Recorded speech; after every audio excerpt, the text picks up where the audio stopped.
जब अमेरिका ने देखा कि वह ईरान को बाहर से नहीं हरा सकता तो उसने ईरान के अंदर एक इंटरनल वॉर शुरू करने की कोशिश की। 1985 में तेहरान की जुमा नमाज में जब बम ब्लास्ट हुआ तब भी खामनेई हिले नहीं और अपना खुतबा जारी रखा। ईरान पर इतनी सख्त पाबंदियां सैंक्शंस लगाई गई हैं कि कोई और मुल्क होता तो घुटने टेक देता। इसके बाद भी जब इजराइल और ईरान के बीच तनाव बढ़ा था तब यही कहा गया था कि खामनेई बंकर में छुप गए हैं। लेकिन ईरान की सड़कों पर क्या हो रहा है? क्या यह वाकई सिर्फ एक महंगाई और आम लोगों के गुस्से का नतीजा है, या फिर यह इस्लाम के उस मजबूत किले को गिराने की एक बड़ी साजिश है जिसे दुश्मन मैदान जंग में नहीं हरा सका? आज हम बात करेंगे उस सोच की जो रहबर मोअज़्ज़म सैयद अली खामेनी ने दुनिया के सामने रखी है। ईरान में क्या हो रहा है और यह कब शुरू हुआ? ईरान में हालिया विरोध प्रदर्शनों की शुरुआत 28 दिसंबर 2025 को तेहरान के ग्रैंड बाजार से हुई। दुकानदारों ने अपने शटर गिरा दिए और सड़कों पर उतर आए। शुरुआत में यह कोई राजनीतिक दंगा नहीं था, बल्कि बढ़ती हुई महंगाई और ईरानी करेंसी की लगातार गिरती कीमतों के खिलाफ आम लोगों का गुस्सा था। लेकिन देखते ही देखते ये विरोध प्रदर्शन ईरान के सभी 31 प्रोविंस में फैल गए। ये विरोध प्रदर्शन दंगों में कैसे बदले? आपका सवाल बिल्कुल सही है कि क्या ये दंगे हैं या नहीं। देखिए, हर विरोध प्रदर्शन के दो पहलू होते हैं। एक तरफ वो आम लोग होते हैं जो रोजी रोटी के लिए सड़कों पर उतरते हैं, लेकिन दूसरी तरफ कुछ ऐसे एलिमेंट्स भी शामिल होते हैं जो शांतिपूर्ण विरोध को हिंसा में बदल रहे हैं। सरकारी इमारतों को आग लगाना और सुरक्षा बलों पर हमला करना यह विरोध नहीं है, बल्कि दंगा है। ईरान की सरकार का मानना है कि इस गुस्से का फायदा दुश्मन देश उठा रहा है। अब सवाल आता है कि खामनेई ईरान छोड़कर भाग रहे हैं। ये खबर पूरी तरह गलत और बेबुनियाद है। पश्चिमी मीडिया और कुछ खास सोशल मीडिया हैंडल्स ये अफवाह फैला रहे हैं कि रहबर मुअज़्ज़म आयतुल्लाह सैयद अली खामेनी देश छोड़ने की तैयारी कर रहे हैं। हकीकत यह है कि आयतुल्लाह खामेनी ने हाल ही में तेहरान में आम जनता को संबोधित किया और वो पूरी मजबूती के साथ निज़ाम को चला रहे हैं।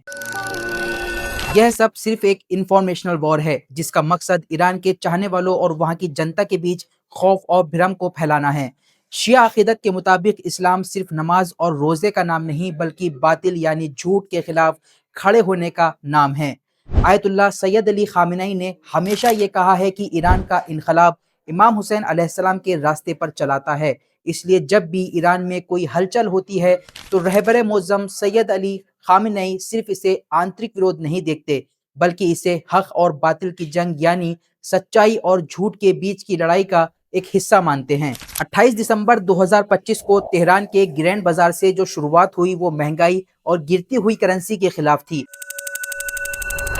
लेकिन सवाल यह है कि रोजी की मांग करने वाला आम इंसान क्या कभी कुरान जलाएगा?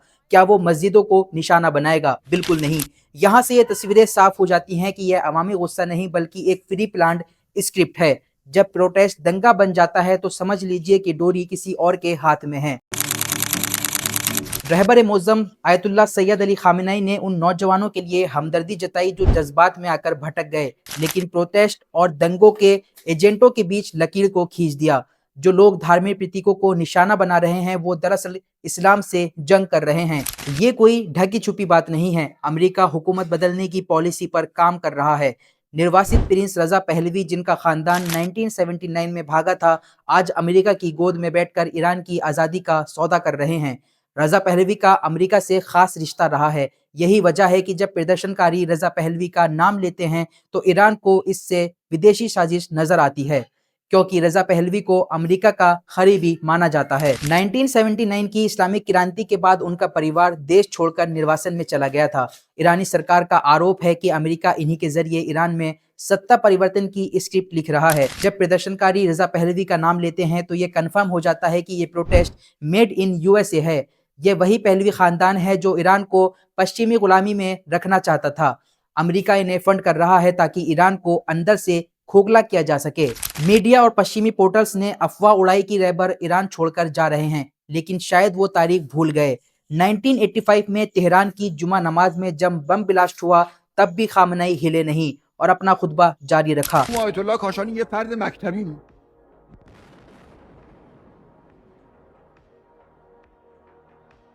توجه توجه رئیس جمهور اسلامی ایران به بیاناتشون ادامه میدهد. इसके बाद भी जब इजराइल और ईरान के बीच तनाव बढ़ा था तब यही कहा गया था कि खामेनेई बंकर में छुप गए हैं, लेकिन सच क्या था? आयतुल्ला खामेनेई ने जुमे की नमाज का ऐलान किया, पब्लिक के सामने आए, खुद खुतबा दिया और नमाज पढ़ाई और दुनिया को दिखा दिया कि 90 साल की उम्र में भी उनका जज्बा जरा भी कमजोर नहीं हुआ है। अब जरा सोचिए, जो शख्स लोगों के सामने आकर नमाज पढ़ाए, क्या वे डर के भागने वालों में से हो सकता है? जो लीडर मौत के साए में मैदान नहीं छोड़ता, वो इन बाहरी साजिशों से क्या डरेगा? अली अलैहिस्सलाम के मानने वाले मैदान छोड़कर नहीं भागते। ईरान पर इतनी सख्त पाबंदियां, सैंक्शंस लगाई गई हैं कि कोई और मुल्क होता तो घुटने टेक देता, लेकिन ईरान अभी भी खड़ा है। क्यों? क्योंकि यह लीडरशिप की मजबूती है। पाबंदियां लगाकर अमेरिका ने आम लोगों की जिंदगी मुश्किल की, लेकिन ईरान ने कभी अपनी हिफाजत और अपने फैसलों की आज़ादी को कमजोर नहीं पड़ने दिया। दुश्मन की नफरत देखिए, जनरल कासिम सुलेमानी जिसने ISIS का खात्मा किया, उनकी मूर्तियां गिराई जा रही हैं। यह साबित करता है कि लोग लोकतंत्र नहीं चाहते, बल्कि ये हर उस शख्स से नफरत करते हैं जो अमेरिका की आंख में आग डालकर खड़ा होता है। कई जगह प्रदर्शनकारियों द्वारा जनरल कासिम सुलेमानी की मूर्तियां गिराने की तस्वीर सामने आई। यह प्रतीकात्मक विरोध हो सकता है, लेकिन इससे यह साबित नहीं होता कि पूरा देश सरकार के खिलाफ खड़ा है। ईरान में आज भी बड़ी आबादी ऐसी है जो राष्ट्रीय सुरक्षा यानी सिस्टम के साथ खड़ी है। जब अमेरिका ने देखा कि वह ईरान को बाहर से नहीं हरा सकता, तो उसने ईरान के अंदर एक इंटरनल वॉर शुरू करने की कोशिश की। अमेरिका इन विरोध प्रदर्शनों को फंड कर रहा है और लोगों को महंगाई और सुरक्षा के नाम पर सड़कों पर उतरवाने के लिए उकसा रहा है, लेकिन अमेरिका ये भूल रहा है कि उसका सामना किससे है। अगर आप आयतुल्ला खामेनेई के बारे में और मजीद जानकारी चाहते हैं तो इस वीडियो को जरूर देखिएगा।